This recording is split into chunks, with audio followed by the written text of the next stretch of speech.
Walz he should be ashamed. That beautiful land, that beautiful state, it's a hellhole right now.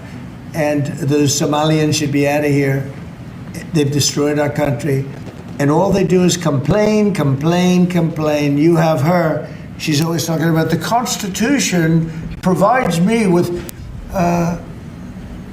go back to your own country and figure out your Constitution. Oh man, President Trump has just been on a roll, telling it like it is. His truth train has just been parading through, and I am all for it. I know you're for it too. Let me know in the comments. Give me a huge yeah. But today, Tampon Tim Walz actually has the audacity, actually has the temerity that this is dangerous. This is harmful rhetoric, and this is going to get people hurt. And I can't wait. I'm going to play for you this video. He also says that people are driving by his house and calling him wait for it, the R word. Oh my God, this guy's such a weasel, such a speckless, spineless mook.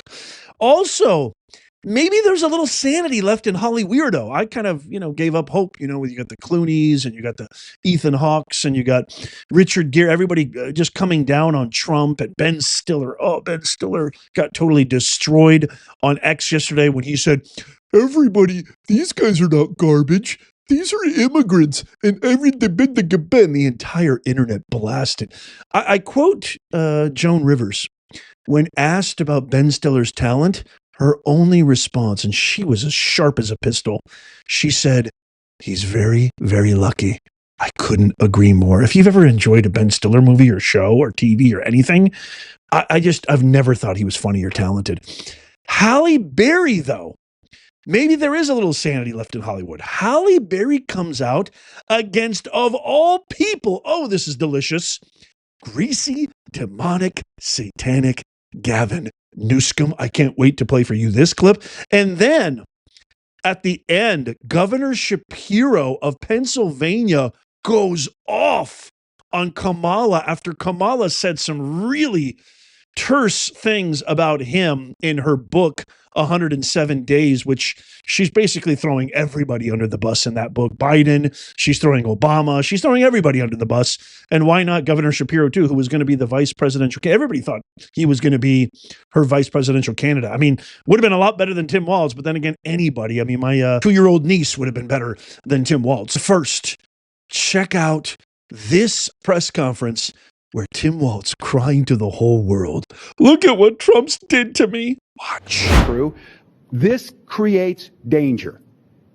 And I'll tell you what, in my time on this, I'd never seen this before. People driving by my house and using the R word in front of people. This is shameful. And I have yet to see an elected official, a Republican elected official, say, you're right, that's shameful. He should not say it. So look, I'm worried. We know how these things go. They start with taunts, they turn to violence. So deeply concerned. I mean, do I even have to share the clip of him saying Gestapo, calling Trump supporters dipshits, calling Nazis, threat to violence, constitutional crisis, threat to... Do I even need to share? This is like the Democrat Party. This is the entire personification of who these people are. They think we're so stupid and dumb. These are the kind of things that go, this is how violence starts. You see, they start calling you things. Yeah, that's right, Tim, you feckless, spineless bag of manure. This is exactly the kind of rhetoric that you guys have been spewing since before the election about anybody who supports anybody who doesn't support your garbage. This is the same exact kind of rhetoric that gets Charlie Kirk unalived. This is the same kind of BS that gets our president, who was going to be a future president, almost assassinated on live TV. Shame on you. You have the audacity.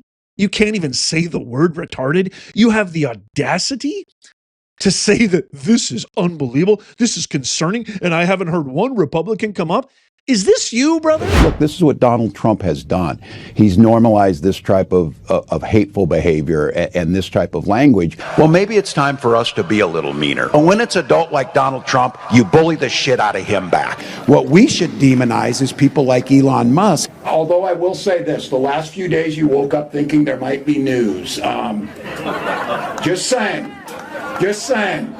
There will be news sometime, just so you know, there will be news. Trump's modern-day Gestapo is scooping folks up off the streets. They're in unmarked vans, wearing masks, being shipped off to foreign torture dungeons. No chance to mount a defense, not even a chance to kiss a loved one goodbye. Just grabbed up by masked agents, shoved into those vans, and disappeared. Is there any more evidence that this guy is the scum of the earth? That this entire party has no soul? Do you really need any more evidence? Especially that clip of him saying, oh, everybody thought we were going to wake up this morning and, we thought we were going to hear something. Just saying he wanted, you know what that was? He was implicating that President Trump, that the announcement of his death would come fast and furious. That's what he wanted. He wanted that. He was implicating that. This is something that everybody watching needs to get very, very clear. President Trump has executed unbelievable historic legislation, policymaking, global international relations, partnerships on everything from trade to peace deals and the like. He talks about actual policy. He talks about actual strategies. The Democrats don't have anything but attacking Trump. If Trump would cure cancer, they would call it racist. Every single thing they say in a press conference, in any kind of social media post, which are really cringy, I really highly recommend you don't watch them. Every single time there's a camera or an article or anything in front of these mooks, their only utterance is hate, vitriol, violence, mayhem, chaos. And at the epicenter is Trump, which is why TDS, Trump derangement syndrome, is the most harmful contagion next to DEI woke ideologies. I can't wait to get your comments on this. Now, Halle Berry. This just gives me a little bit of sunshine in my brain and chest because you just don't hear of this so often, especially it couldn't have happened to a more deserving, sniveling lizard like Newscomb. But this is Halle Berry who's going viral after demolishing Newscomb and his treatment of women at the New York Times book publishing summit. Check this out. Back in my great state of California, my very own governor, Gavin Newsom, has vetoed our menopause bill, not 1, but 2 years in a row. But that's okay, because he's not going to be governor forever. And with the way he's overlooked women, half the population, by devaluing us in midlife, he probably should not be our next president either. Just saying. Woo! Sing it, girl. Preach it, girl. We're all with you. We're all with you. I live in California. Don't even get me started. I know what you're going to say. Why do you still live in California? But why don't you move out? It's a long story. Family, my mother-in-law, my wife's family. It's a long story. I'm here. Plus, to be honest with you, this is the Golden State, man. This is a beautiful state, and it's worth fighting for. And I think by fleeing, you're basically sending the message that Newscomb's winning. And Karen, you're surrendering. I don't want to surrender. This place is worth fighting for. If you've seen my posts on X and Instagram, by the way, follow me there. I post all the time pictures of my dog and I on walks and the sunsets and the beautiful weather and the lighting, especially right now that we've got the fall, autumn, winter weather. It's finally getting cooler and colder. You can wear like sweats and jackets, etc. The sunsets are beautiful. It's worth fighting for. But I just love the fact that Halle Berry sticks it to Newscomb.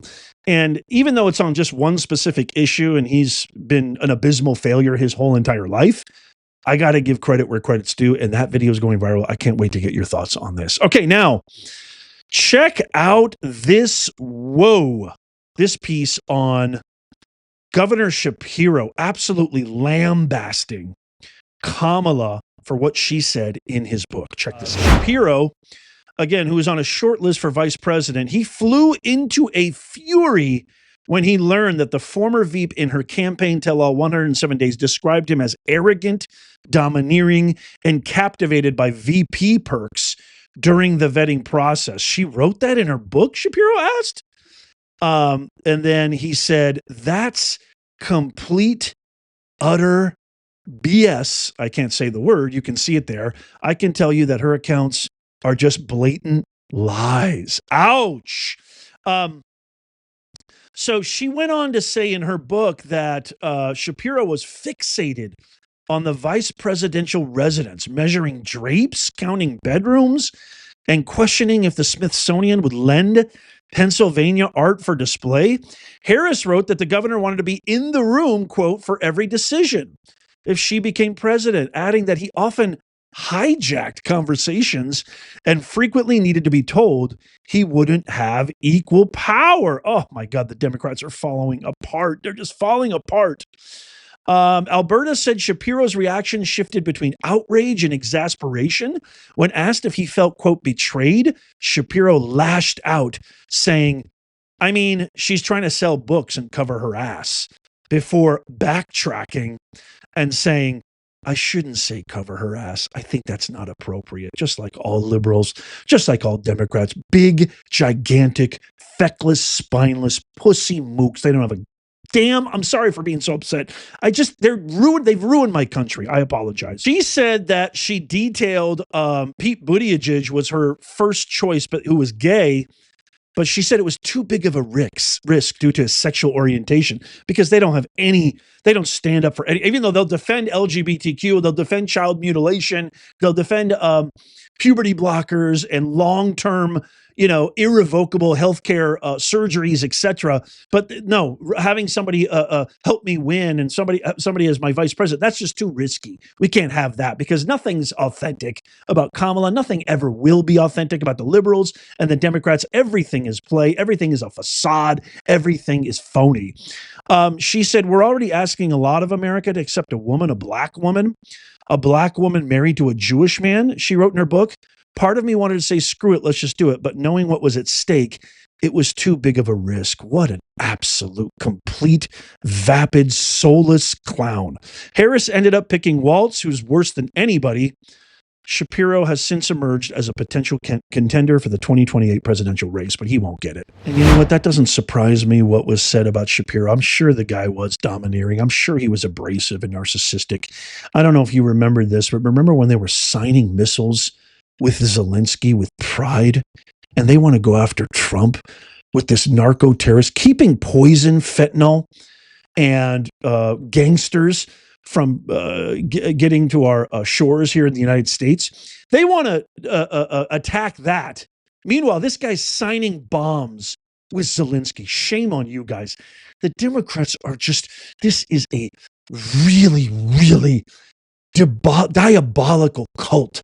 We need to stop them at all costs. And I need your help. Tap the thumbs up. The mission here is to make common sense go viral. You won't see any of this stuff on the woke media apparatus. You won't see this on CNN, ABC, NBC. You won't see it anywhere. So tap that thumbs up. Even if you're watching on TV, let me know what you think in the comments. And by the way, all these guys watch this show. The White House staff, Kamala's people, senators, Newsom, they all watch this show.